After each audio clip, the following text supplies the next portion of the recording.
You know what's worse than a shitty ass person? It's a shitty ass person pretending to be a genuine good person. I said what I said. You know what's worse than a shitty ass person?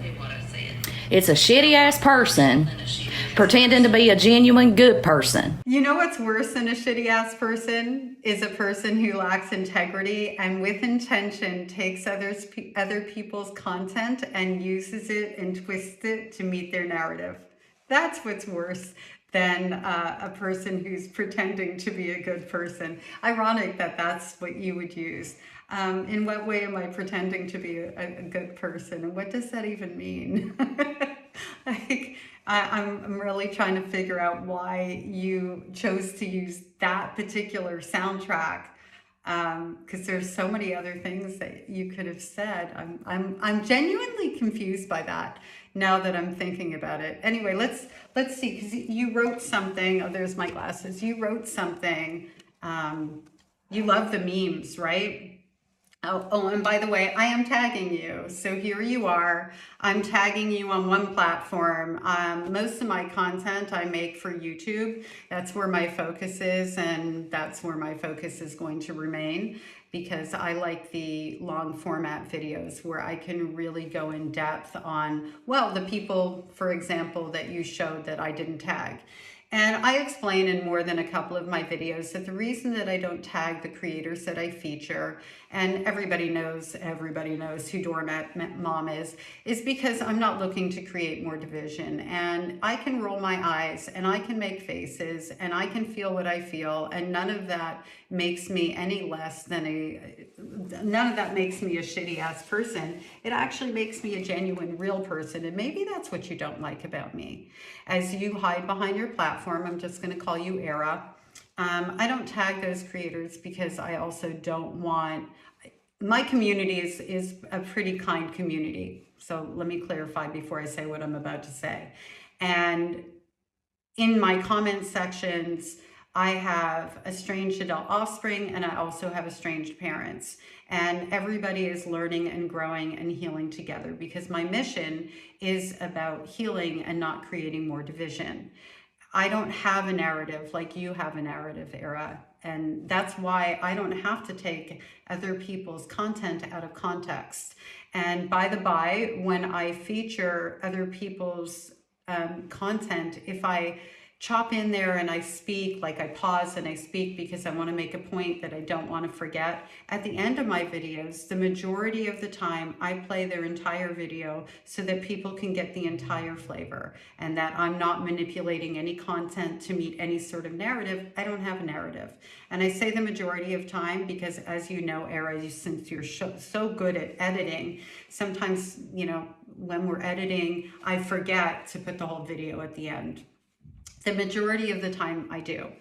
Because I don't know everybody in my community, I want to ensure that nobody is going to go on somebody else's platform who says something that's triggering, who says something that's triggering or invalidating or demeaning or degrading. Like calling trauma survivors people who want to remain in victimhood is pretty degrading, you know? Calling adult offspring who can't be in relationships with the parents that they're desperate to have relationships with failures is pretty degrading, you know, is pretty invalidating, is diminishing the complexity of what is going on with that situation. And so when content creators like these that I featured, and I'm going to play all of those videos within this one because we want to keep context clean, right? Not we, Era, obviously you don't, could potentially have people go on their platforms, if I put their names and everything and the links and all that, and throw hate at them. And I'm not interested in that. And while you see how I handle them and their voices and the things that they're doing as maybe some sort of hate, that's okay. You can see it any way that you want. I'm not here to please you in spite of what you might think. And I'm not here to misinform the public or lead people to think that I am anything other than who I show you I am in video, in real life. I mean, this is me across the board. I'm a person who is snarky, sparky. I have an attitude. I have you know, my sense of humor, which may not be, well, clearly isn't your brand of a sense of humor. And I am who I am. And you trying to throw shade at me doesn't change that. How about that? Isn't that amazing? You know, I remember back in the day where somebody had done something like this to me, and you are doing it to me, you're trying to do it to me, it really would have lived somewhere. Like, I would have been like, oh my God, people don't think I'm a good person. They don't like me. And because I know who I am, and because I walk through life from the inside out, which by the way is part of what I help people do, people like you can't hurt me at all. So let's read what you said here, because I want to make sure that I address everything. Marnie Grundman, thank you for spelling my name correctly. People mosh it all the time. Uses estranged parents in her videos to belittle, demean, dehumanize, and villainize for self-gain. Okay, so why don't you explain what I'm gaining? I would love to know. What am I gaining from that? Because when you make statements, you should back them up with elaboration, with an explanation, not just toss things out there because, you know, you're stating what you think is a fact. And, you know, the people who are demeaning, dehumanizing, I can't talk, and villainizing are they themselves in their own words. I'm not doing that to them. That's how they choose to represent themselves. I'm going to point out their bad behavior. And if you don't like it, suck it. I am definitely snarky sparky. Oh, I said suck it. She does not tag them, I've already explained why, or show their account profile names. Oh, are you happy yours is here? Yeah. Oh, by the way, anybody who sees this video, do not throw hate, okay? We're not doing that. Just to be clear, this is not what we do. Let me handle that, okay? All right, thanks. Whether you align with these parents or not, what she is doing is unethical and extremely unprofessional. Okay, why? Explain. I hope you comment on this video or make a video of it in context or not. And I would like you to explain what you mean by that. I would like you to elaborate because I mean, I have a feeling you might block me after this, which is fine too. I would like you to explain. If you want to come at me and you want to say things about me, that's fine. I don't have a problem with that. At least have the decency, since you're saying, you know, that I don't have decency, that's what I'm reading from this, to explain why, instead of making these blanket statements. For all of you out there, I'm going to flub all the way through this. This is my final take. I have tried to film this several times today because I have so much I want to say that my mouth and brain aren't aligning. So now let me show everybody out there who is watching our content, and maybe you're doing this so that people start following you, because let's see, how many followers do you have on this particular platform? And most of my content goes on YouTube. Oh, an era, I do this all the time, by the way, where I feature estranged parents. I also feature people who have repaired their relationships, not the ones who suck it up buttercup and gave their parents grace regardless of whether or not their parents changed their behavior and became respectful and, you know, started to treat their adult offsprings as adults. I feature all different content from the estrangement world and from the repair part. Unfortunately, the repair content is much harder to find, and the ones who have repaired, I actually do tag them, and I actually do encourage people to follow them. I would love estranged parents to follow the content creators who have repaired their relationships, because I actually want repair to happen wherever and however, whenever, all the things it's possible to have that. What you want is for the estranged adult children, and I base this on the narratives that you run with, to fall into line, give their parents forgiveness and grace regardless of how their parents behave, because their parents brought them into the world after all, and we owe them. That's my, you know, really cliff note hot take on your content, and it speaks for itself. The elaboration is by watching what you put out there. So I don't even have to back that up. You back that up for me. So thanks for saving me the time. Anyway, let's get into it, shall we? So this is a 9-second clip that you used of one of my videos.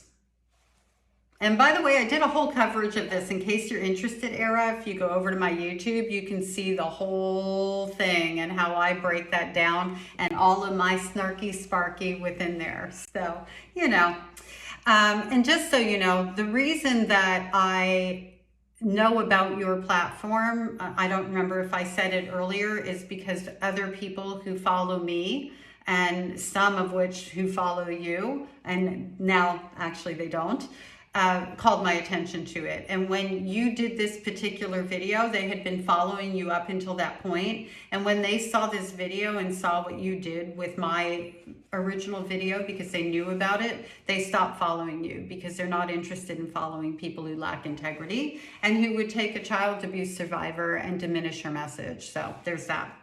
So when I was a little girl, I planned my mother's death over and over and over and over and over again. You get the picture? My generation, and I would say. So you took that little snippet and it played a little bit more just to show a little bit more. And after I was made aware that you did that, I have watched your platform just to see if you were actually going to take that video and represent it authentically. And you haven't done so to date. Maybe you will after this. I don't know. It'll be interesting to see if you make, if you make amends. Not that you owe me amends. You don't owe me anything. I don't owe you anything. If you do what's right, though. Because what's right is not misleading people. It'll be interesting to see if you actually stand up and stop being a shitty-ass person. I doubt it. Because in my experience, people who hide behind the internet just like to lurk in the shadows and bully others, and that's where they stay. And you've done this for quite some time. So anyway, when I became aware of that video, I started watching your content, not watching it, engaging with it, but rather monitoring to see if at some point you were going to do that. You did take other people's videos and you showed them in their entirety, the ones that you felt, I guess, meet your narrative. I'm not in your brain. I'm just looking at the pattern of your behavior. So anyway, as this is you, I did go back to look at some of your content, and I'm like one of the first 3 videos that you posted. So I don't know if you've deleted content or whatever. I don't know what your fascination is with me. I thank you for it in a way. Anyway, let's just, I don't understand why you need to take people's content out of context to meet your narrative, because certainly you have enough estranged parents out there to utilize for that very thing. Another thing I want to point out to you are these creators right here. They actually repaired their relationship. And they repaired it because the mother takes accountability, and they really talk about what that looked like. And the mother talks about some of her behaviors in the past, and she really owns them. And it's a beautiful story of repair. And it's interesting that nowhere on your platform, and I know that you've seen their stuff because, well, okay, I can't say that. I take that back. Because I'm not in your head, I'm not in your body, I'm not in your experience, I'm just experiencing you. It just seems to me that, especially since Doormat Mom, who you follow, right, and you seem to be friendly with, featured their content. So I can't see how you would have missed it, but you're not going to show the content of the people who talk about how they restored their relationships through taking accountability. I noticed that, like, for example, some of the estranged mothers who have worked through their journey and they're talking about how they recognize what they did and are taking accountability. I haven't seen any of their stuff on your platform, yet you're claiming to look for restoration. And I think what you're looking for is, adult offspring to feel guilty and fall into line and meet their obligation to the parent who didn't meet their obligation. That's my personal view on that. All right, so now let's get into playing the videos of all the things that you just featured. The first one that I'm going to play is, since you did the 9-second video, and for those of you who saw the bigger format on this one, you can speed ahead on it. Or I might say something new in this one when I reevaluate where I was at the time. But remember, this is the 9 seconds that you played of me. So when I was a little girl, I planned my mother's death over and over and over and over and over again. You get the picture? And now here's the actual video, which is 1 minute, 32 seconds long. So when I was a little girl, I planned my mother's death over and over and over and over and over again. You get the picture? All the time. After a day of abuse, after whatever the incident was, when I would go to sleep at night, that's where my dreams would go, like as I was falling asleep. How horrific is that, by the way? That a little girl wants her mother dead just so the pain will stop. That was me getting my revenge in the moment. And when I became an adult and I was able to go no contact with her and I was able to stop the abuse, I didn't have that need for revenge because she was out of my life. That's not the same thing as wanting justice. I still want justice. I'll want justice until the day I die. Am I focused on it, obsessed with it? Absolutely not. But I never really had those kinds of feelings. I think maybe because I was too busy holding myself responsible for what she did to me. And by the time I figured out that it wasn't my fault, I was relieved. And I was angry at her for what she took from me and for what she did to me. But it just wasn't in my wiring at that point in time to wish her ill. But that being said, if she fell off a cliff tomorrow, I wouldn't be too disappointed. And I actually look forward to the day that my mother is no longer walking this earth, because I know I'm going to feel another layer of safety and relief. And I think that that is tragic. I would have much preferred to have a mom who loved me than a mother who hated me. And that's where, those were the cards that I was dealt by luck of the draw of who I was born to. And here you come taking a 9-second snippet to make it look like I was this terrible little girl wishing my mother dead. And just as a little side note on that, that was a process. Because I really, thank you for featuring the video. It really made me think back to that little girl that I was. And during this time, I was 9, 10, and 11 years old, 12 years old, when that really came into play for me at a high level. I also would fall asleep thinking that I was paying up front for a better life ahead, and that's why I was suffering at the time. That's why I was being harmed, and that I just needed to hold on, that I was supposed to somehow, I deserved it, and I had to pay up front. I had to give suffering up front so that I wouldn't have to suffer later on, which is also very tragic. Don't you think, Era? I don't know. Do you have empathy? I wonder, because you certainly don't have integrity based on what you've done here. In the beginning, I can remember like when I would fall asleep at night. And by the way, do you think that's how I should have been falling asleep? Do you know what my preference would have been? My preference would have been what I actually did with my children, because what I did with my children is what I wished that I had had. And that's also how I ended up repairing my relationship with my adult daughter. When she was brave enough to be vulnerable with me and trust me with her feelings and tell me the ways that I had caused her stress, anxiety, hurt, I showed up for her in the way that I wished my mother had shown up for me. It's not that difficult. And your messaging increases the divide and it makes it more difficult. I just want you to know that your messaging actually creates more divide. It has consequences. Your actions, your lack of integrity, the way that you're going about things makes things worse, not better. And this isn't about whether I'm a shitty ass person or a good ass person. This is about reality.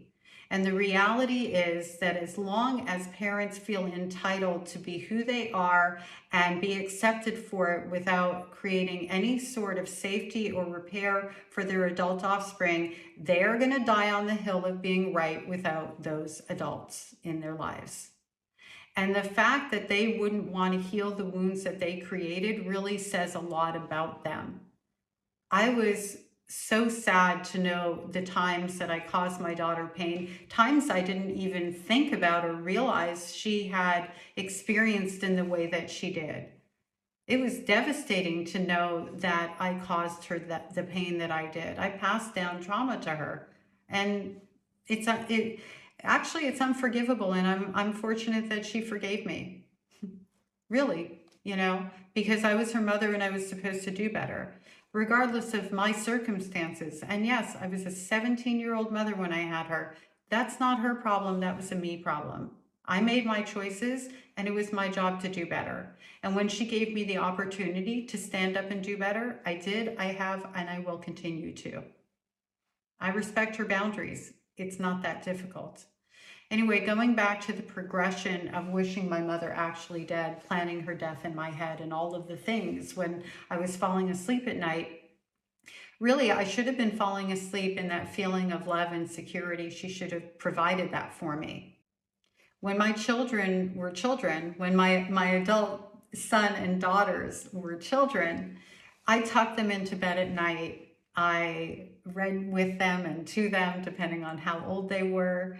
I made sure that they knew they were loved and cared for and protected in every way I possibly could, because that's what I wished I had had. And there is absolutely no doubt in my mind, and we have conversations around it because they have favorite storybooks they talk about to this day, that they fell asleep feeling safe and loved and secure and with a smile after being told and shown by their mom and their dad that we love them. When I fell asleep at night, I didn't have any of that. And my mother actually never once tucked me in, read me a bedtime story or any of the things, which, if she hadn't been abusive, I would have been okay with that. On top of the fact she was abusive, she didn't do any of those things. And on the contrary, you know what the nighttime routine was while I'm thinking about it? I would have to go into her room no matter what kind of day it was, no matter how she treated me, and especially if she really violated me, she wouldn't let me off the hook. And I would have to say, "I love you, Mommy," and give her a kiss on the cheek. I put her to bed in a way. That was my nightly routine. And if I didn't do it just right, she made me do it again. And she would also put up this lotion on her face made by Erna Laszlo that smelled bad, no shade on the company. It just, like, for a little kid, it was icky, it was sticky, and all the things. She knew I didn't like it, and she would put that on before calling me in. There were times that, more times than not, she would have to call me in because I would try to escape that routine. When I would fall asleep at night after doing that, after being forced to tell my abuser that I loved her and kiss her and show her affection, initially I would want her to just disappear. It wasn't death to begin with. I would think about her just like me waking up in the morning and she'd be gone, never to return. And how it transitioned into me wanting her to actually die was when I realized that if she disappeared, she could come back. So that's the background behind the video that you decided to, try to make me look like the bad guy. I was a child. This news just in. But hey, I'm the shitty ass person. Okay, all right. Let's get into the videos that you featured. We're gonna do every single one so that people can see me rolling my eyes and doing the, the fuck you and all the things, Let's just do it for shits and giggles, shall we? Let's just call it what it is.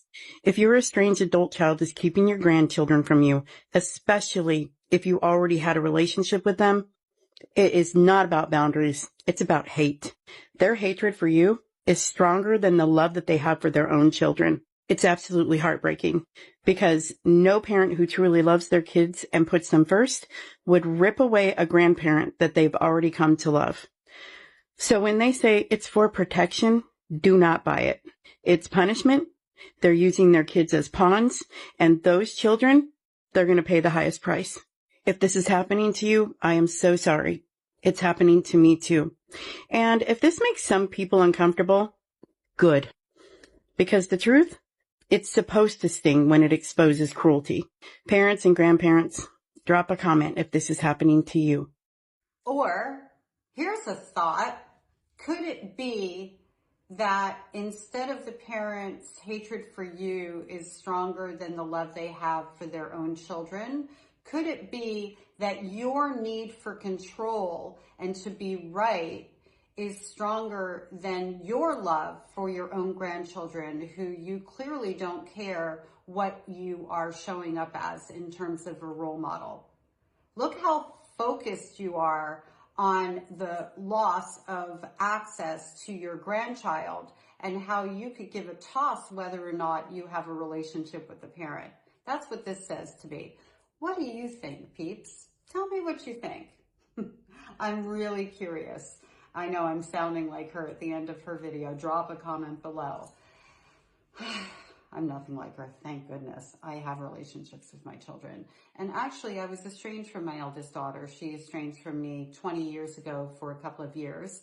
I had her when I was 17. I was phenomenally emotionally immature, and when she gave me an opportunity to repair our relationship, I grabbed on with both hands, and I recognized, it wasn't difficult to recognize, that all my reasons for anything that I did were irrelevant. It was my job to show up as a mature parent, do the therapy work, and be a better mom to her, period.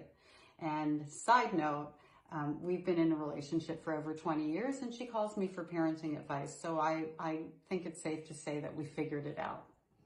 Anyway, drop a comment below. I'd love to know what you think about what this estranged parent is saying. I know what I think. Why didn't you play that video? Why just screenshot it? Oh, doesn't meet your narrative. Does it? Nope. Okay, next. You may not like everything she says. To the one who rolls your eyes at the woman who gave you life, listen. You may not like everything she says. You may carry wounds she never meant to cause. But disrespect doesn't heal what hurt you. And God does not honor disrespect, even when you feel justified. She stayed up when you were sick. She showed up when others left. She held back tears so you wouldn't see her break. And now you curse her under your breath? You dismiss her like she means nothing? You twist her concern into control? But here's the truth. God sees how you treat her. And your healing won't come through disrespect. It comes through humility, through forgiveness, through honoring, even when it's hard. The same mouth you use to tear her down will one day cry when she's gone. Don't let your pride write a story you'll regret. Comment and fill in the blank.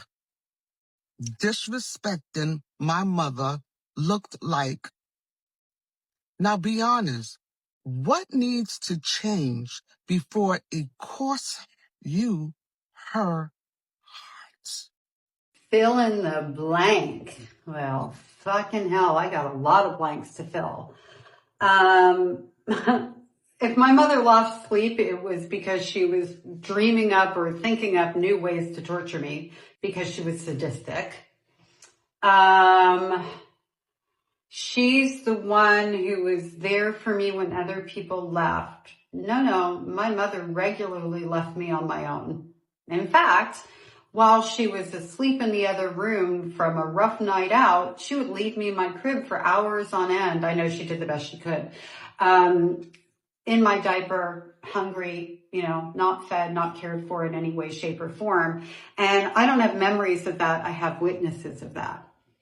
People, my babysitter, who was 10 years old when I was born, and her mother would come over every day to check on me and on my half brother, her son, because he's the golden child, to see if we needed anything. And of course we did.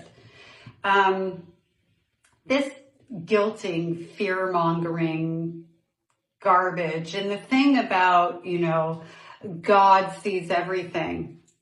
If you believe in God, I'm not saying I do, I'm not saying I don't. I'm just saying if you believe that God sees everything, then what about the child abuse that was perpetrated that created the situation for what you call disrespect? And yeah, I rolled my eyes so hard I thought they were going to fall out the back of my head on this one. I see this a lot with emotionally immature parents. We're not going to go narcissist or this disorder, that, whatever, blah, blah, blah. They all end up in the same place to a degree. And that's the place of emotional immaturity and a need for control, right? And one of the things that they'll do, and I had this happen with a client the other day, where she's trying to tell her mother how she feels. She's being the good daughter. She's trying to get her mom to see her. She's trying to get her mom to listen. And anytime she brings up something of, can you not do this? Or can you do this? Or mom, I need you. Or whatever the request is. You are so disrespectful. Respect your elders.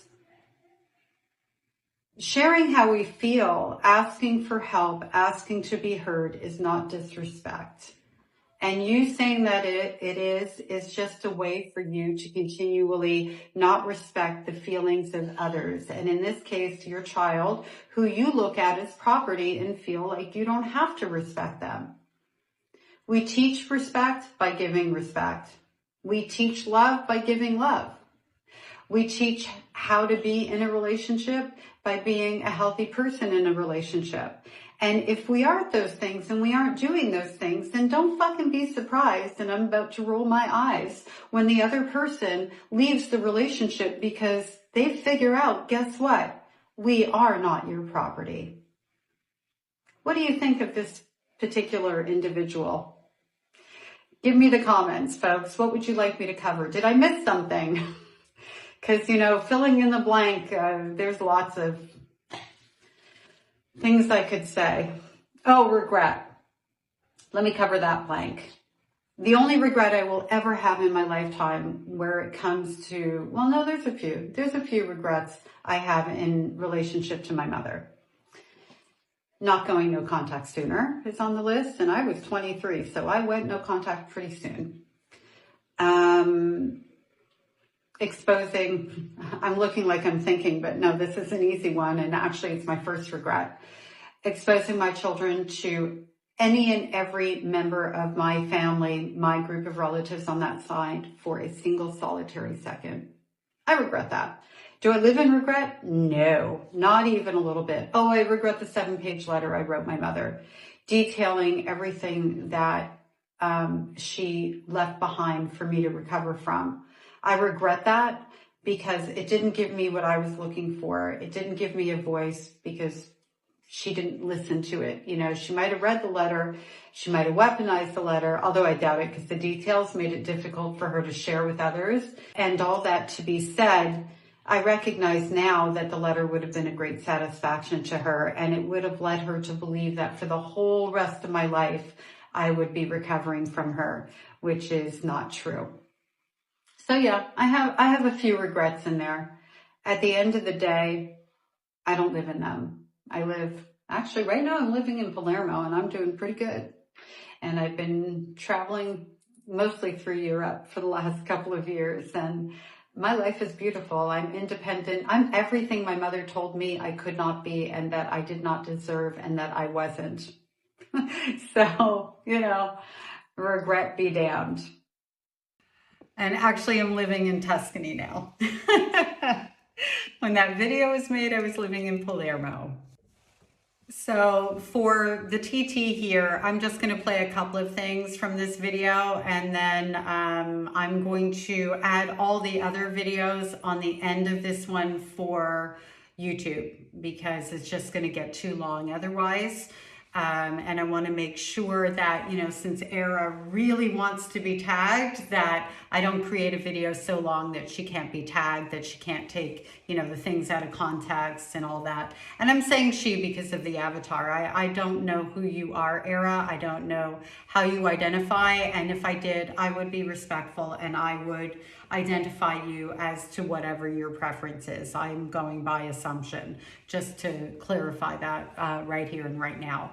Because unlike you, I am inclusive of all people. And I say unlike you because I'm not trying to twist other people's content to meet a narrative. That's what I mean. You and I thankfully are not the same. So I'm going to play this video. I do want to respond to it. I have been no contact with my mother for over 30 years, and I can say with a degree of 100,000% certainty that my mother does not miss me as a human being or as her daughter.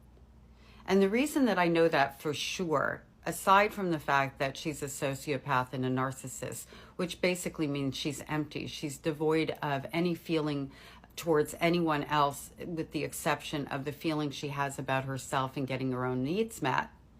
When I was living on the streets and I was a runaway and missing child, and she didn't know if I was dead or alive for 3.5 years, it took her far less than a year to disassemble my room like I never existed. But taking it a step further, and I'll put a backstory in my comments where it says my name, you click on it, you could see the backstory video. When social services sent me back home at the age of 17, I lived with my mother in her house with my stepfather for approximately a week. In that week, keeping in mind she hadn't seen her child in 3.5 years, she didn't come out of her room, with the exception of having me do something, sign a document she wanted me to sign. Outside of that, she didn't interact with me at all. This child who was missing, she didn't know if she was dead or alive. Now she has her back, and nothing. No audience, no interaction. So if you're wondering, you know, when you go no contact, why they aren't reaching out, or do they miss you? No, they don't. They miss having the control. They miss being able to use you as the scapegoat in a more active way. Like, for example, my mother could paint me as this horrible child because I was a runaway, looking belligerent, right? Which I was anything but. And therefore, she could be the victim of me and then the hero for taking care of me and accepting me back into the fold. That she misses, I'm sure. Outside of that, she misses nothing. I wonder why you chose that picture in that video. What does the comment say? Oh, do you think your mother misses you ever? I hope people go back and find that video. It's pretty well buried in my stuff, so I'm kind of really wondering why you chose that one in all of your screenshots. Not wondering where I'm going to lose sleep over it. I just find it curious. And for anyone who had a mother like mine, because not all estranged mothers are like mine, there are estranged parents out there who pass down trauma, who did not intentionally harm their children and aren't trying to even intentionally harm their adult offspring now, but rather are trying to figure out what to do next, and likely do care about the fact that they're in an estrangement and are grabbing onto content like yours, trying to figure out how to get back in instead of going to therapy. For people who had mothers like mine, they care about themselves. My mother put on a performance of the Mother of the Year in front of everyone, and then when the lights dimmed, she had me removed from her house and didn't come out of her room for the entire week. And the document was for back payments of child support that she then promptly stole from me. She manipulated me into signing those documents. And there's a whole backstory there. I don't think I'm going to be able to tag it. If I can find it, I'll put it in the description of the video that I post on YouTube, and if I can't, it won't be there. And, you know, if you're really interested in the backstory, maybe I'll make an updated video. It won't be an updated version because the content is the content. What happened, happened. It's not going to change. It's just very interesting to me that you took that one because it actually doesn't meet your narrative. But then again, you're just using random screenshots, right? So all the rest of the videos, I'm just going to put at the end. Some of them are short because I think it's just going to be an easier way to show up what it is you're doing and the narrative you're trying to meet. I do want to read, let's look at the little comments that you had. I think you got a whole whopping 5 comments on that one video. And let's see who it was that commented. Sam says, amen. Okay. Drama detox. Lots of applause. I've actually featured her, and I did her in with an animation back in the day when I first started creating these videos about these content creators. I actually kept them in disguise because I didn't want people to even figure out who they were. That's how much I didn't want people to throw shade on them. And then I decided I'm putting in far too much work to protect people who don't deserve protection, and that's in my opinion. And so then I stopped even putting them in disguise. But I used to do that when I first started, and then of course I had the thought about it, and I'm like, well, if they're standing behind their word, then let them. And then of course you tag TikTok love, so hopefully she makes something of me. That'll be fun. And then Doormat Mom. Very true. Thanks for highlighting that point. There are plenty of them on this app and in life. Many don't even realize they are saps. Or is that SAP? Is that like stupid ass people or something? I don't know what she means. Oh, an era. It's really bad on social media. Yes, because you taking my video out of context isn't really bad. Are you kidding? Like, are you serious right now? And you didn't tag me in my video. You didn't give me credit for it. You're a double standard much? You look so stupid right now. I just want you to know how completely fucking stupid you look. People need to complain and make the right people aware. The right people? Doormat Mom, I agree. Who are the right people?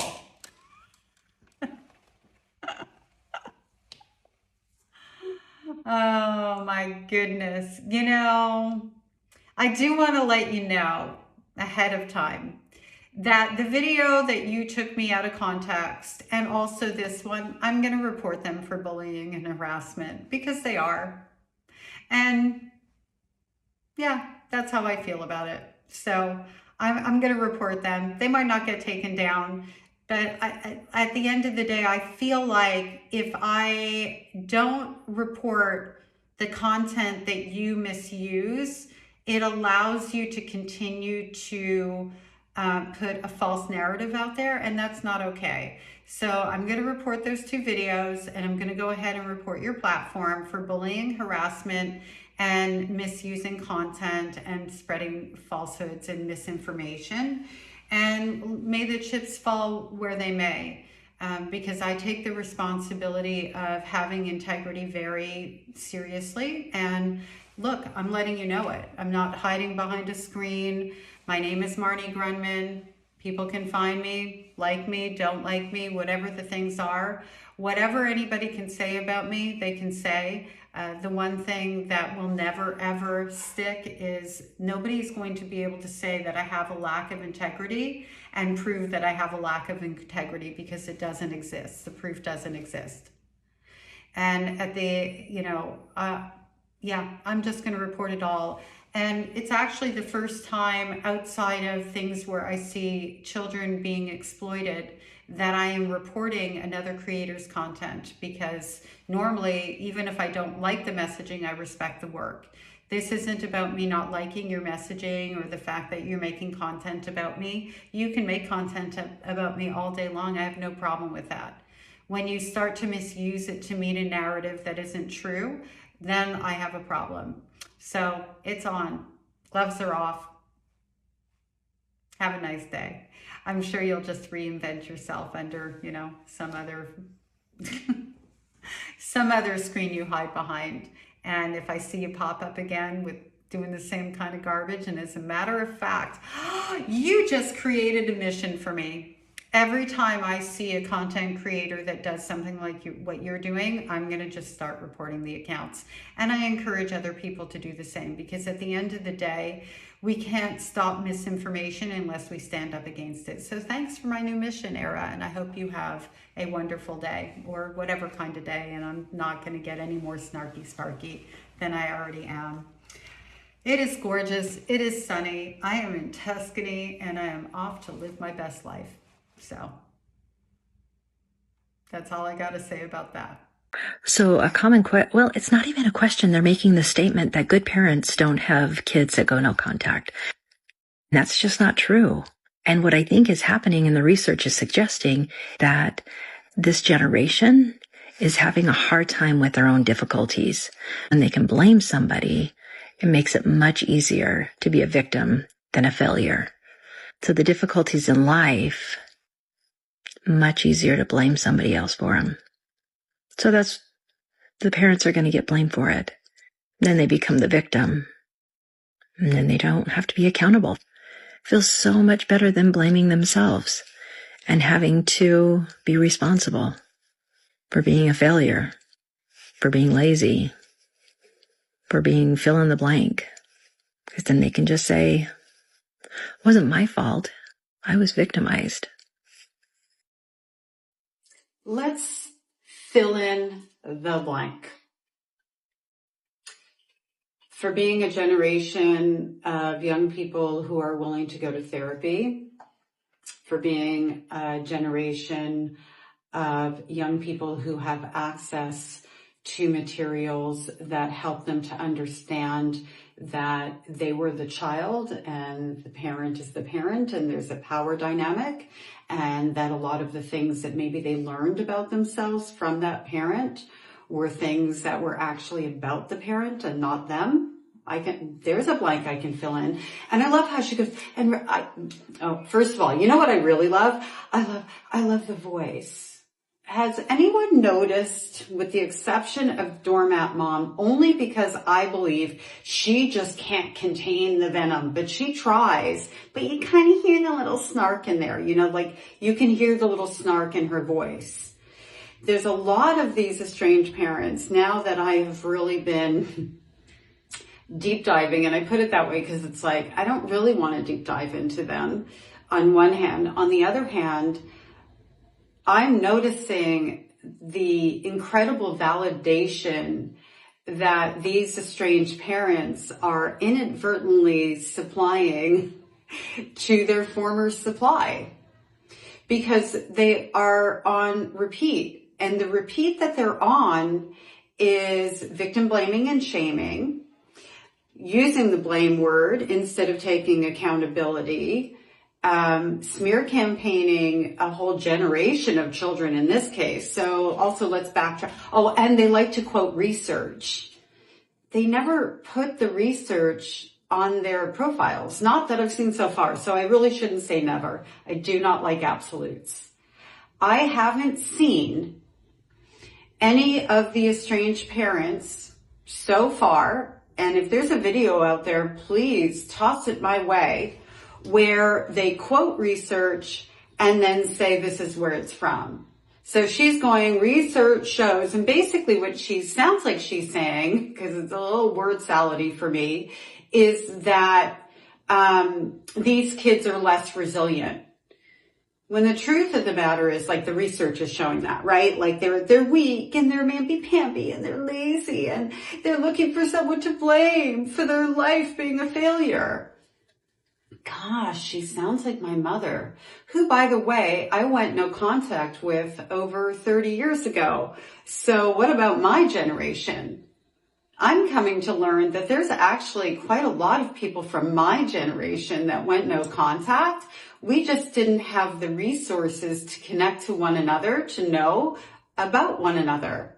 I thought the only story, literally only one story that looked anything like mine, experience that looked anything like mine, and I mean a lot like mine, was Christina Crawford from Mommy Dearest. That was my only frame of reference, that there was one other person out there in the entire world that went through what I went through, that had a mother like mine, that grew up feeling the feelings I felt and all of that. What's different with this generation is they're learning younger that they don't have to tolerate what took many of us many years to figure out.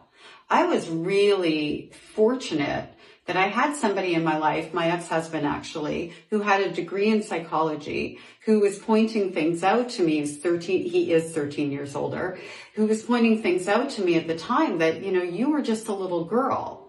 Had it not been for him, I might have stayed in the relationship with my mother 10 years longer. I also might have exposed my children to her 10 years longer. And that would have been a horrific circumstance in the relationship I would have ended up with my children, because my mother was smear campaigning me and very divisive. So let's get back to this, loser, failure, all that generation. And I need a moment, because I just want to, I have her staring at me on my laptop, okay? And I don't like it. The soft voice that they all do. Oof, oof. And have you noticed the other thing that I'm seeing on a lot of the estranged parents is that they're using all the crazy filters. So if we walked down the street and saw them, we probably wouldn't recognize them. The majority, and again, I'm going with majority. And look, nothing wrong with using filters, or I'll add color to this later on because it's a little dark in the kitchen where I'm standing. I'm not throwing shade on it. I'm just saying that there's a common thing that seems to be very consistent. And I love how they call us a cult, but they're all tagging one another. The only time I tag another creator is if it's relevant to something I'm sharing, not just because I'm part of a population of people that happens to be estranged. They work like a cult. They are feeding off of one another. They are commenting on one another, trying to get that growth, instead of counting on the growth being related to the message that they're sharing. And no shade on that either. In a way, I'm kind of like, it's kind of creative. Maybe I should be doing it.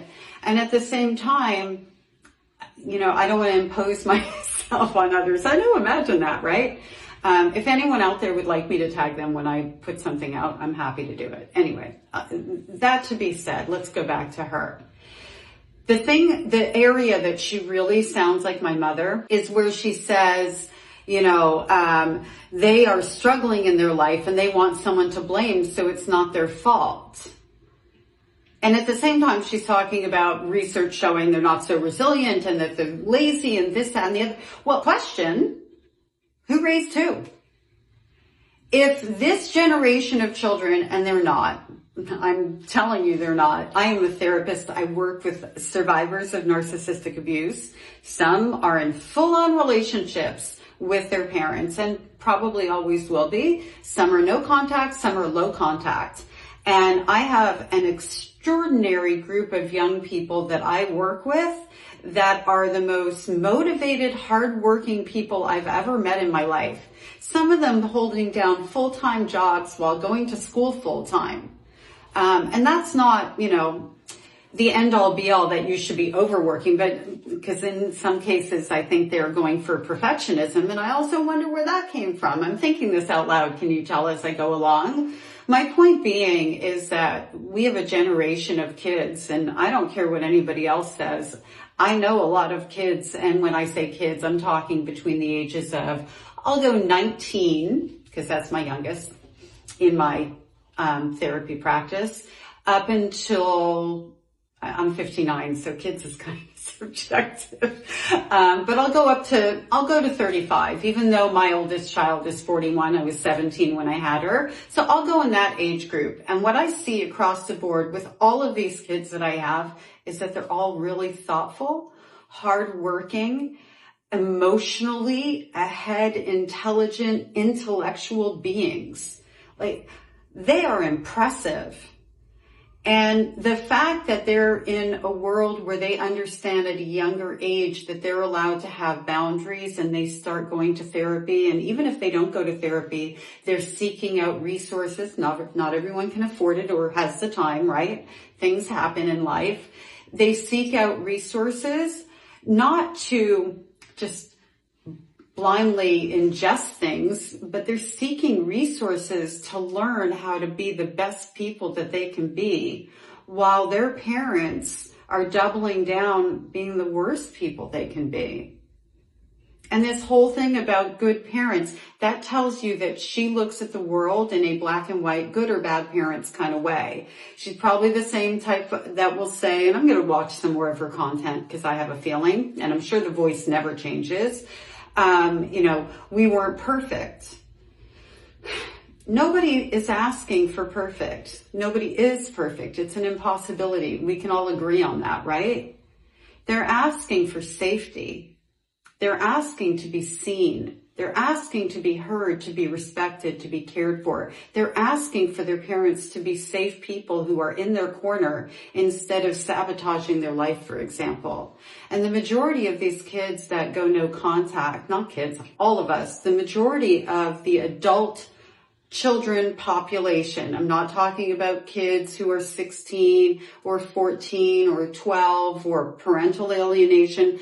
I'm talking about the adult children, and the majority of them, not all of them, see, no absolutes, that end up estranging. They go no contact because in the adult relationship, as they have grown into adulthood, their parent hasn't.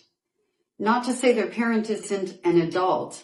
Their parent hasn't grown along with them. Their parent hasn't evolved past treating them in a particular way, and they aren't listening or respecting the needs of their adult child, and they expect that adult child, because they are entitled to being what their title is, mother or father, is never going to go, I've had enough, or I'm not doing this anymore, whatever that looks like.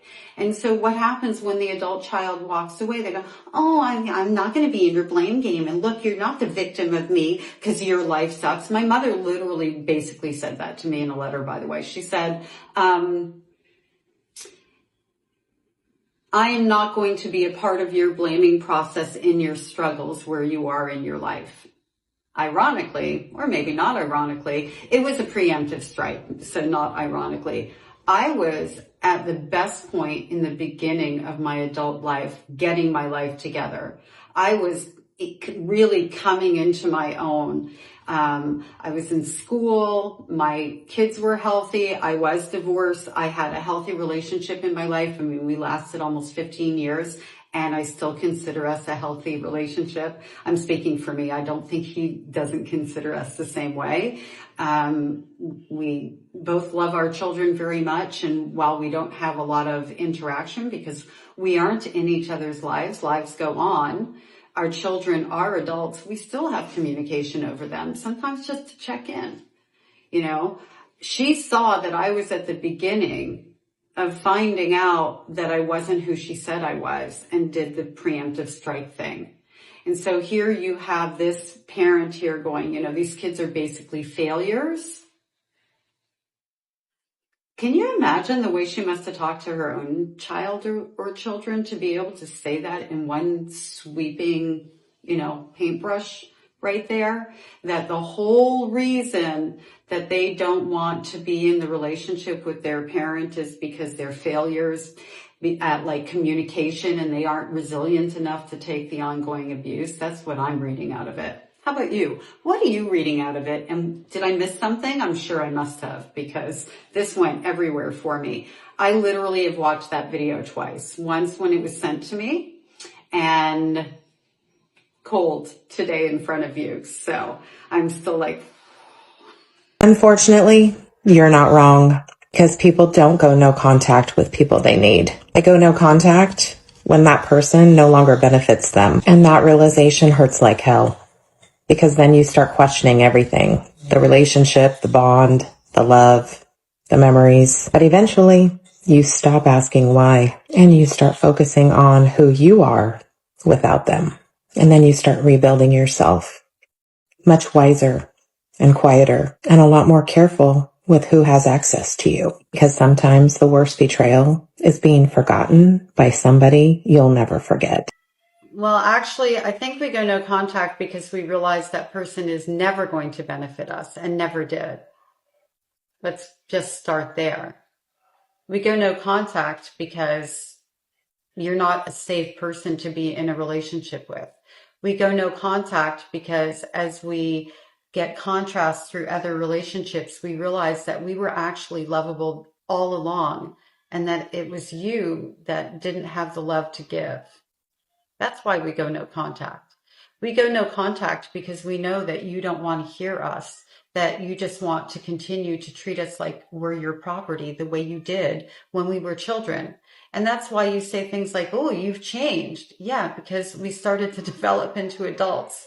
And then, of course, if we went to therapy or had healthy relationships, we got perspective on what you tried to normalize and we realized it wasn't normal.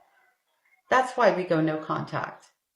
And by the way, we should be so lucky as to be able to forget you, those that we go no contact from, particularly if it's our mother or father. And I've been no contact for over 30 years, pretty much with my entire family, relatives on my mother's side. I wish I could forget. And I also wish I didn't have complex PTSD. And I wish more than anything else, though, beyond that I had a mother that I didn't need to go no contact from. Stop acting like it's something that we want. Just stop it. Because you know it's not true. We just don't want you.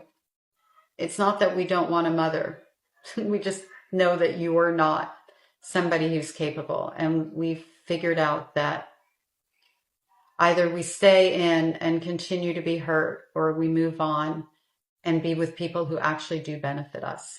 So our kids have found a way of putting us in our place. It's called the no contact. It's a trend all over social media. And that is when your grown child, they block you from their phone, their social media. If you got grandkids, you can't see them. They block you completely out of their life. They said that that's how they heal. That doesn't sound like healing to me. That sounds more like revenge. Did y'all want perfect parents? There was no manual on how to be a perfect parent, honey. Perfection is not a requirement for parenting, but showing up, taking care of you, providing, those were the requirements for being a good parent. You are teaching other young people how to abandon the people that love them the most. And it's dangerous. You're angry. So now you want to brag on TikTok how you have cut and blocked your parents. You realize we were once kids. Our parents didn't always do the right thing. And yes, they've made some mistakes, but we didn't cancel them out. We forgave them. We healed. That is what families do. You're teaching division between parent and child. I don't claim for none of us to be perfect, honey, but we are not the enemy. Y'all have a good day. On purpose. When did cutting off your parents mean healing? Oh, and we found a way to put our parents in their place and take revenge so we could live in a life without a family. Go us. I would have loved, and I know a lot of you estranged adult children out there feel the same way. And by the way, I was an estranged parent as well for a couple of years. I passed down that trauma with the best of them. And I chose to own what I did. And that was over 20 years ago. My eldest daughter, I was 17 when I had her. My eldest daughter is going to be 42 in August. And we healed that relationship together. And we were able to do that because I asked her what she needed and because I took ownership of the things that I did that hurt her. It isn't that difficult. I respect her. I respect her boundaries. She's not my property. This one is property driven. We forgave our parents and we healed. No, you didn't. You know, the proof is in the pudding, right? The fact that you look at us leaving relationships with our parents as being us exacting revenge says that you didn't heal, that you don't understand, that you don't even want to understand. Being a mom without a mom was so lonely. Watching my peers have grandparents around and be able to call their moms for parenting advice, or, hey, so-and-so lost a tooth today. The tooth fairy is coming. You should see, it's so cute.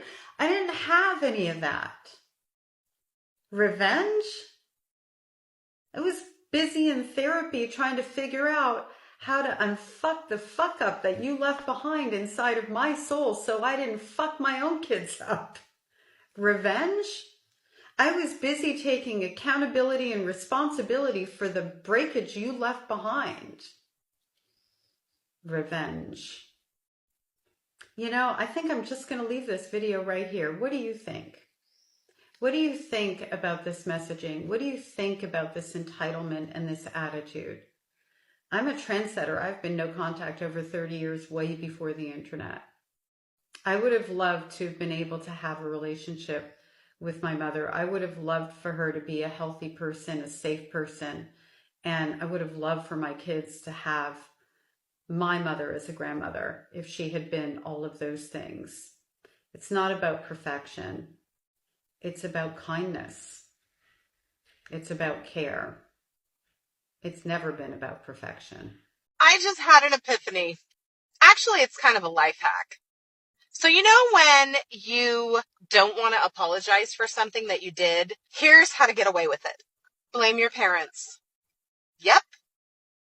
Just blame your fucking parents. That's all. Have a nice day. Who's going to tell her? Who's going to tell her? Her life hack is actually what she's probably been doing all along. And it's what the group of estranged parents do. What? Oh, we, the adult children, are supposed to apologize to them for trying to get them to take accountability. Huh. Okay. I don't even know where to go. Like, she said it out loud. Like, a life hack. Whenever you go to apologize, just blame it on your parents. How many of you had a parent who, when you tried to get them to validate the hurt that they caused you, forget apologizing, they said, oh, you don't know how bad I had it, and you don't know how much better I did than my parents, and I'm like this because of what they taught me. Let me tell you something. When my eldest daughter came to me over 20 years ago, because we were estranged for a little blip there, and she looked for an apology from me. I don't know that she was looking for me to say, I'm sorry. I think she was just looking for validation and accountability. She got a lot of I'm sorries. You know what she didn't get? It is what it is. I didn't know any better. That's what my parents taught me. I had it so much worse. She didn't get any of that. It's no surprise that we have a really solid relationship because she didn't get any of that. And it had no place in the room. Whatever we go through as children, it's our responsibility to resolve before we have children. I didn't have that luxury because I was 17 and a horrific trauma survivor at that point in time when I had my daughter. When I say horrific, I was being SA'd while I was pregnant with her. So like all the way up into the point that she was 10 days old, I was being traumatized. And I didn't have the luxury or the support or whatever it was that I needed to be able to go into therapy at that time. And when I did go, my mother took me and she sabotaged it. I went exactly 2 times and I never went back. And my mother did that with intention because she didn't want to take accountability and be exposed. Eventually, I did better. And you know those rule books and manuals they say they don't have? I read everything I could get my hands on. And I regret that I didn't get into therapy sooner in my first little pancakes life. And I'm proud of the fact that eventually I did. And I did do better. Life hack. Blame your parents. We can't win as an adult child. You know that, right? Because when we're living our best life without them, we're doing something wrong because we've left them behind so that we can heal. And if we stay in the relationship with them and they keep hurting us and we push back and go, hey, I need this boundary. I need you to stop hurting me. Like we're just, being babies and they're the parent and we're the child. Like we're not allowed to be adults. We can't win. They want us to be a child so that they can have control over us. Like they expect us to stay in that child role, except for when they need their emotional needs met. Now we get to be adults to meet their needs. Do you get where I'm going with this? We cannot win with them, which is why we're no contact. She's telling on herself. Thanks for this question. You can't turn a dictatorship into a relationship. And it was my child's gutting betrayal that made me finally realize that. Where I do take accountability, since we all want to know where I take accountability, is in all the love and support and efforts I put in to her becoming, which ultimately opened the door to that dictatorship and closed the door on a relationship. So me stepping back was my way of maybe having that door open up again in a way that would be ultimately a healthy relationship. But I don't feel I owe my daughter anything. I do wish her everything because I love her. But I don't owe her anything. I owe me something now. I wish her everything, but it's not coming from me. You can't have a relationship in a dictatorship, probably what her daughter told her. We got so much projection going on there.